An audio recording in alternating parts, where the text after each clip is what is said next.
Hello అండి, మేమైతే యాదగిరిగుట్ట వెళ్తున్నాం. ఇది కనిపించేది అయితే భువనగిరి ఫోర్ట్ అనమాట.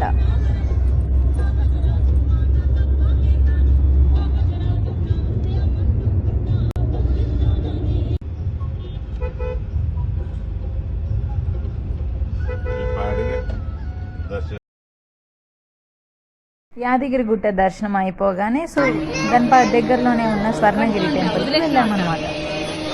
యాదగిరిగుట్ట నుంచి 15 కిలోమీటర్స్ దగ్గరలో ఈ టెంపుల్ ఉంది. ఖచ్చితంగా మీరైతే విజిట్ అవ్వండి. చాలా మంచి ప్లేస్. ఇంకా నైట్ వ్యూ అయితే చాలా బాగుంటుంది. మేము నైట్ వ్యూ అనేది మిస్ అయ్యాము.